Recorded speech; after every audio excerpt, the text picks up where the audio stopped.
Hello everyone, it's David again. Babylon 5 Season 4 Episode 5, The Long Night.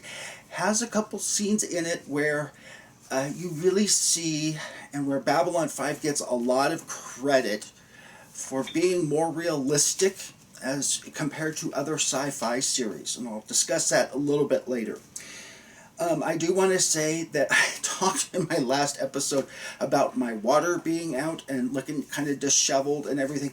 Do have to say we got a warming period and my water now suddenly came back on.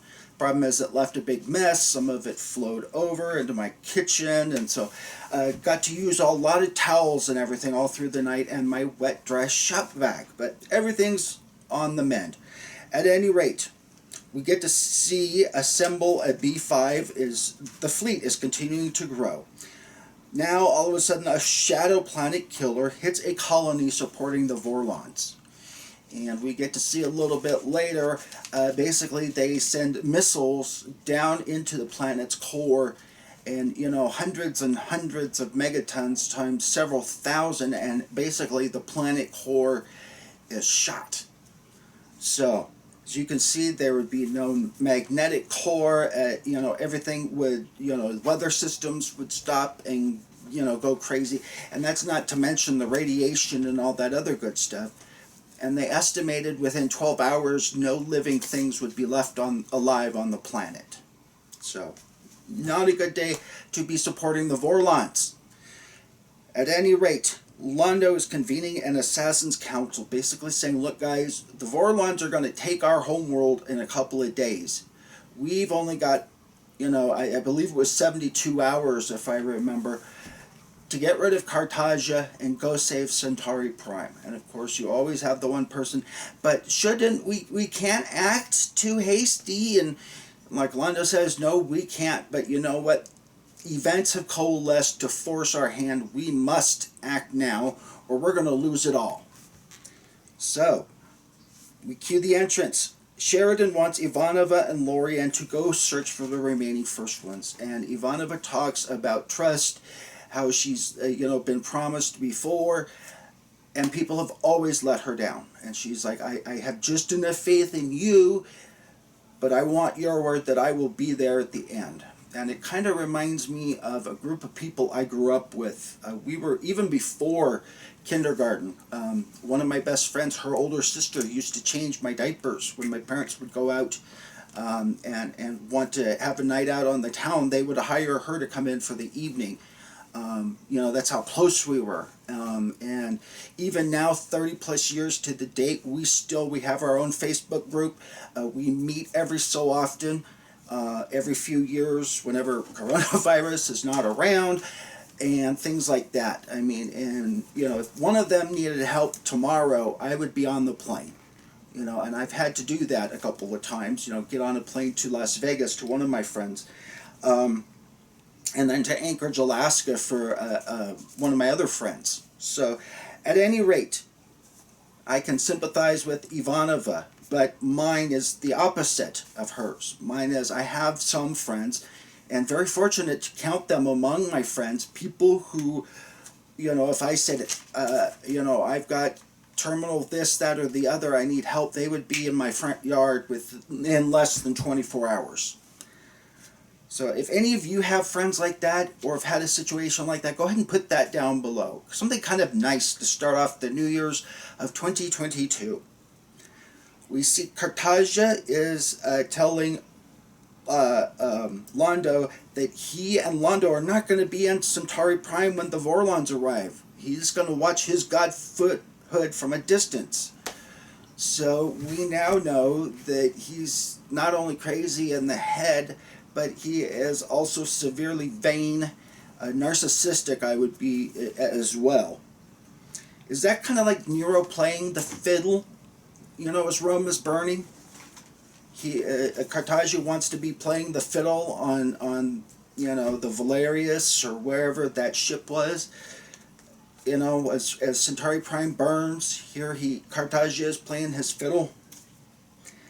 Londo is giving instructions to Jakar, and as under Jakar providing distraction, Lo and behold, something even I did not see happening, Vir ends up killing Cartagia. Certainly not deliberately, but there you have it. Vir kills Cartagia. And Malari ends up being nominated to be the prime minister. So I wonder what is the prime minister's job. If any of you work, because I know prime ministers do different things in different countries, so it's not all going to be the same. So if any of you have, because in the United States, I'm sure everybody knows that we have our presidential as our executive, chief executive. So in your country, if that's different, go ahead and put that down below. And exactly what is their function? What portfolios do they hold? What is their primary responsibility? Because some countries have dual. They'll have a prime minister and a president to kind of weaken the powers of the executive branch. At any rate, we see a white star is showing the planet killer in action. You see those missiles going in and hitting a colony that was supporting the Vorlons. And we learn through Linear that Coriolis 6 is going to be the Vorlons' next target. And Coriolis 6 has 6 billion people. So we're setting up a crucible for the Vorlons and the Shadows to come out of their hiding, to stop hitting support worlds, and directly confront each other. And so Coriolis 6, if you've not seen the series before, is going to be extraordinarily important. And it's going to be personally important for Captain Sheridan.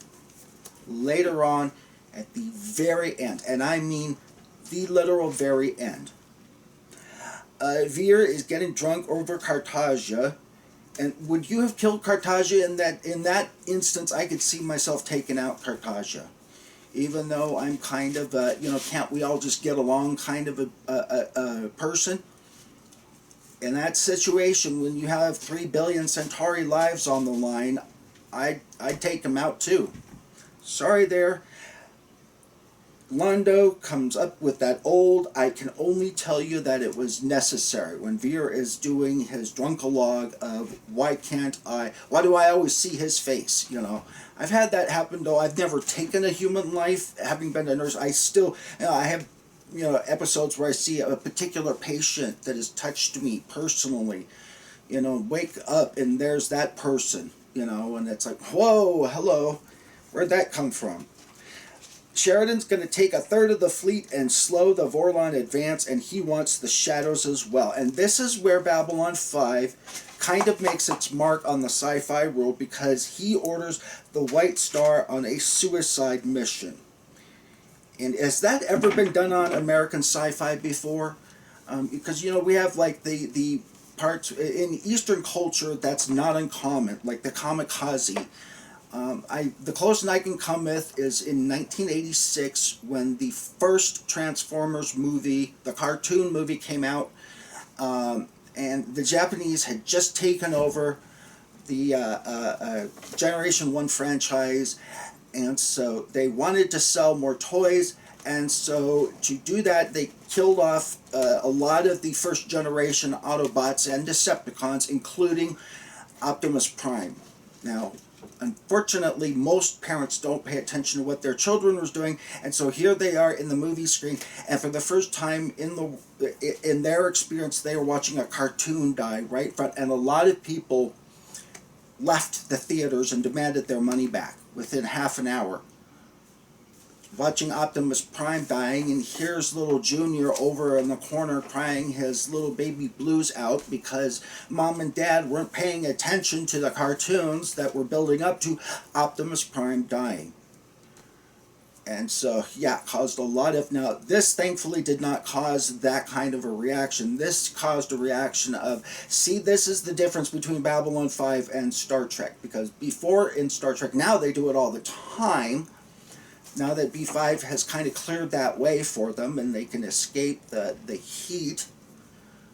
But this is where Babylon 5 gets its credit for, is because Sheridan has to order the death of one of his crew members, basically. We zip in, and the Narns are being freed. They're lighting off fireworks, and now they want Jakar to lead them as a dictator to get revenge on the Centauri. And Jakar is like going, you just got rid of an emperor, would you now replace him with a dictator?